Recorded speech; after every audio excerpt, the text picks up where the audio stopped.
Evaluating projects, future worth method. Project को evaluate करने का एक मेथड हम डिस्कस कर चुके हैं, that was present worth method. Present worth method में कॉन्सेप्ट हमारे पास ये था कि हम सारे फ्यूचर के कैश इनफ्लोज एंड आउटफ्लोज को प्रेजेंट वैल्यू में ले आए और फिर हमने उसको कंपेयर कर लिया। अगर इसी चीज़ को हम थ्योरेटिकली इस तरीके से देखें कि why bring those cash inflows and outflows at present value, बल्कि हम उस सारी वैल्यूज़ को उठा के फ्यूचर में लेके लेके चले जाएं और फ्यूचर में जाके उसको कंपेयर करें। That is the idea which is called future worth method. So future worth method में हम करेंगे क्या, हमें पता है कि ये मुख्तलिफ़ किस्म के मेथड्स मौजूद हैं। अब हम फ्यूचर वर्थ मेथड देख रहे हैं।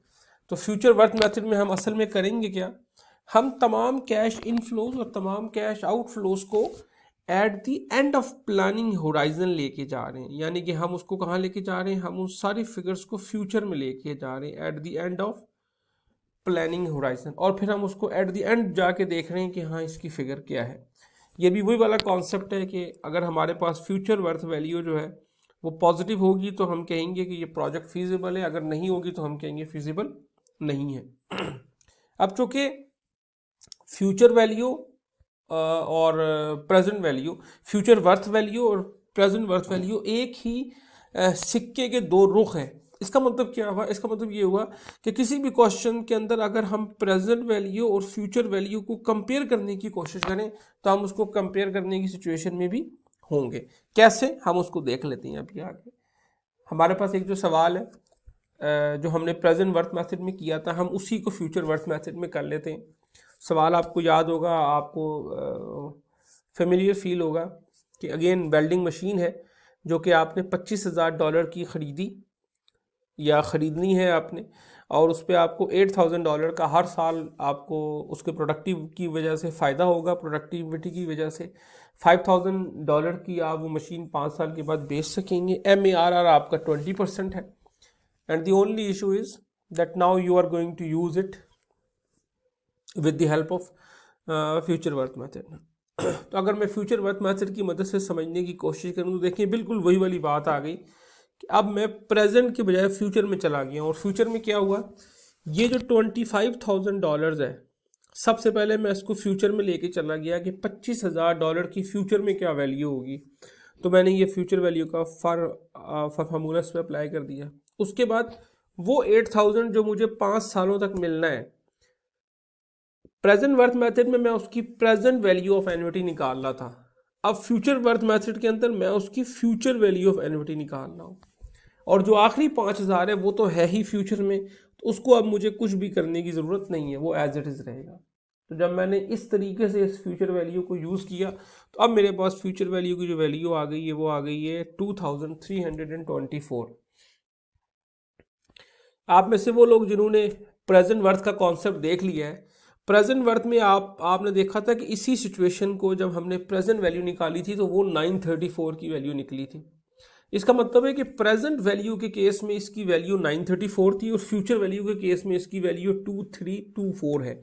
इसका मतलब क्या हुआ, इसका मतलब ये हुआ कि अगर मैं प्रेजेंट वैल्यू को फ्यूचर वैल्यू के साथ कंपेयर करना चाहूँ तो देखें सिचुएशन क्या बनेगी कि 2324 की प्रेजेंट वैल्यू क्या होनी चाहिए, 934, और 934 की फ्यूचर वैल्यू क्या होनी चाहिए, 2324, so that these two figures can be comparable to each other. ठीक है जी।